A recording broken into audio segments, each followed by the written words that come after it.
Olá, estamos aqui de novo para falarmos um pouquinho sobre essa questão tão importante que é os temas da sociologia, né? No passado a gente falava um pouquinho sobre essa ideia de gênero e como ela é complexa, e agora falando um pouquinho sobre o discurso de normalização da sociedade, né? Desvio de comportamento. Comportamento, comportamentos contrários às normas dominantes da sociedade. Tem uma explicação, se acredita, né? Que exista uma explicação, talvez até biológica, para isso. Mas é interessante a gente começar a perceber isso, porque, na verdade, vamos dizer assim, essa explicação biológica nos dá a ideia do que significa, inclusive, são propriamente científica, é, essa leitura que se faz determinística da sociedade. Não é só a sociologia que tem os aspectos, seu assim, caráter quantitativo, essa ideia de determinismo biológico, né? A gente lembra lá, vamos lembrar que Auguste Comte, né, e o próprio Durkheim acreditavam nessa característica da sociologia como aquela ciência que era capaz de determinar certas coisas, né? Determinar certos fatos e seguir certos objetivos. Então, a gente vai recuperar um pouquinho isso, olhando aqui para William Sheldon, que sustenta a existência de um vínculo entre a tipologia física e a predisposição ao crime. Têm sido desacreditadas, né? Mas, contudo, no imaginário social, aí Peter Burke, né? No imaginário social, a gente tem sim essa perspectiva. Estou passando na rua e vejo um sujeito mal encarado, vestido de uma determinada forma, e aí você desvia, você sente medo, você se aflige. Ora, o que nós temos aqui? Na verdade, é exatamente aquilo que o Sheldon está tentando relacionar. Talvez isso não tenha nada de científico, mas que isso está dentro do imaginário social, que isso ainda percorre um pouco a nossa capacidade, sujeito de entender, assim, né? A teoria, então, do cromossomo Y, criminosos tendem a ter cromossomos XYY em vez de XY. Eu vejo, quer dizer, que interessante, né?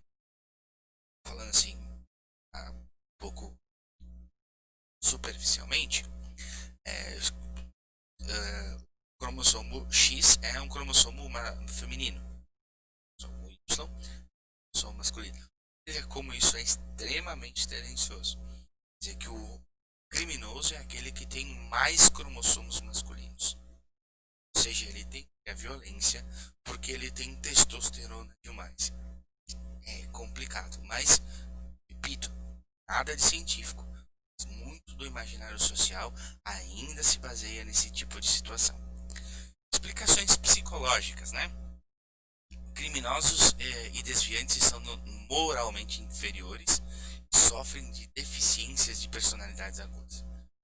Talvez aqui novamente nada de científico, mas como isso percorre o imaginário, talvez esteja aqui também uma daquelas, desculpem o termo, daquelas neuroses que percorrem os discursos sociais até hoje, né? As justificações e inclusive os problemas que estão mais latentes, né? Por que eu chamo de neurose?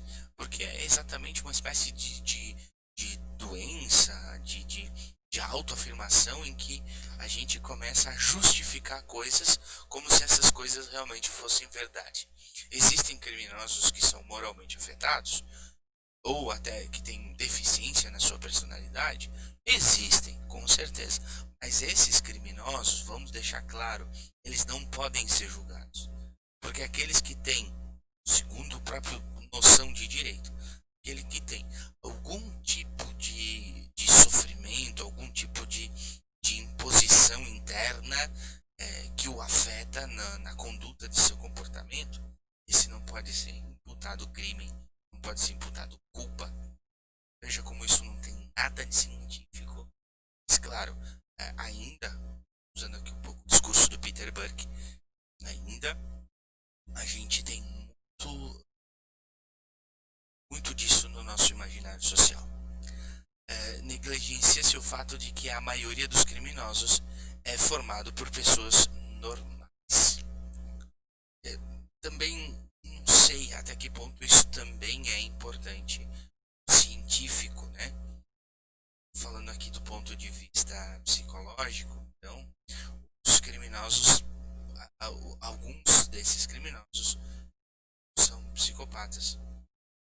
O que é um psicopata?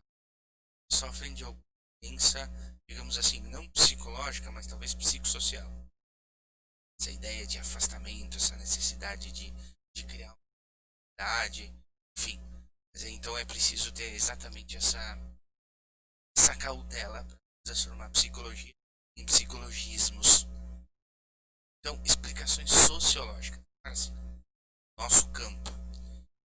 Segundo Robert Merton, a prática de crimes, especialmente contra o patrimônio, está associada a contradições entre valores de sucesso financeiro para a sociedade capitalista e as dificuldades de certos grupos sociais alcançarem resultados esperados. A pressão social levaria pessoas normais à decisão de comprometer-se. De novo, não acredito que Merton esteja completamente errado, porque sim, existem aqueles que realmente roubam por necessidade, porque roubam por uma situação precária, por dificuldades. Vocês podem perceber que cada momento, aqui o Brasil mesmo, cada momento que o Brasil, que a crise, que está sempre instaurada no Brasil, mas que a crise chega especificamente no sistema econômico e afeta a compra de alimentos, percebam, a onda de criminalidade sobe drasticamente. Não sei se o Merton está completamente errado, mas faz sentido. Então, Edwin, 39, argumentou que os indivíduos de classe média, mesmo alta, cometeriam crimes de carinho. Vejam, se nós buscarmos as referências, por exemplo, de Durkheim, nós podemos perceber que dos dois casos, a ideia são indivíduos que estão, digamos assim, saindo daquele processo de, talvez não normalização, mas daquele processo de solidariedade. Aquela coesão necessária para que a sociedade funcione de maneira adequada, eles acabam sofrendo sanções exatamente porque não se encaixam, não se enquadram. Principalmente, não conseguem, utilizando então o conceito sociólogo alemão chamado Seu Honneth, né? Não se reconhecem. A tese do reconhecimento é muito ampla, né? Mas acho que meio que superficialmente nós podemos utilizá-la aqui nesse ponto, tá? Como é que a gente pode talvez classificar esse ponto como sendo, assim, até para a gente poder entender como é que a gente entende, como é que a gente classifica, como é que a gente interpreta esses que não estão dentro do discurso normalizante, né? Então, nenhuma ação é inerentemente desviante. A teoria dos rótulos, né? Ou seja, normal é ser diferente. O desvio resulta da rotulação de um ato específico criminoso. Também não acredito nisso no sentido de porque esse então não se enquadra dentro desse processo, significa que nós não temos então necessariamente um crime, mas apenas um desvio de conduta, de comportamento ou qualquer sentido. Não. Desvio primário, ação original desviante. Desvio secundário, comportamento que se desenvolve como rótulo, resultado do rótulo de uma atividade criminosa. Essa ideia de teoria de rotulagem significa que existem determinados comportamentos que devem ser interpretados. E por isso essa interpretação é uma relação muito próxima da sociologia do direito. Essa rotulação ela precisa ter uma certa adequação. Então, como é que a gente entende, como é que a gente classifica esse tipo de ação? Então, aqui coloca que o desvio primário é aquele que é originalmente desviante, ou seja, o desvio primário é aquele que tira o indivíduo do seu contexto normal, do seu contexto de trabalho, talvez, contexto de família, coloca ele dentro de outro contexto, de uma outra prática. E o desvio secundário é que desenvolve o resultado então, dessa rotulação como criminosa. Mas que resultado é esse? Que tipo de comportamento é esse? Que tipo de situação é essa? Essa é a situação que coloca esse indivíduo então, sobre a regra, talvez assim, por assim dizer, ou sobre a norma de, de ser criminoso, de ser de cair sobre ele determinadas sanções para que ele possa então pagar aquilo que ele está fazendo. Especificamente agora, o que é um crime? Né? Só recuperar aqui, lembrando, né? A gente começou falando, então vamos só recuperar aqui, das explicações do comportamento desviante. Acentuamos as explicações sociológicas dos crimes como corrupção e desvio. Aqui falamos um pouquinho sobre esse desvio, uma espécie de continuidade, ou seja, o primeiro desvio é aquele que dá, obviamente, texto, mas o que determina mesmo é o segundo, assim por diante. Agora, as classificações de crime. Ato contrário à lei, há códigos legais. Isso aqui nós estamos colocando o crime como condição, ou talvez como ato, que esteja em diferentes etapas, né? Que esteja em diferentes níveis, em diferentes dimensões, né? Tipos de crime, então. Contra pessoas. Então, é o crime violento. Você tem aqui estupro, homicídio, assalto. Contra a propriedade. Casos de furto, de colarinho branco, tráfico de drogas, crime corporativismo, meio ambiente, etc. Contra a moral.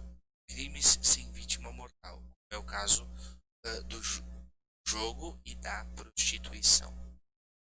Bom, vocês estão vendo que conforme os próprios códigos penais, conforme o tipo de crime, eles vão criando então, classificações e, consequentemente, penalidades para cada classificação. Todo mundo é tratado da mesma forma para cada crime que é estabelecido. Então precisa ter essa clareza. E é por isso, exatamente por isso, que tem todas aquelas etapas para entender como o crime é construído, que tipo de comportamento perdura ele e, consequentemente, qual é a sanção que ele vai ter. Vejam que essa é bem a estrutura do pensamento, né? A ideia dos tipos de solidariedade, que não necessariamente isso aqui seja um trabalho, mas que o fato de estar em sociedade é exercendo um trabalho e, consequentemente, a sanção que cada um recebe por estar vinculado ou se desvinculando de acordo com suas ações. Gente, agradeço aí todo mundo. Obrigado e até a próxima.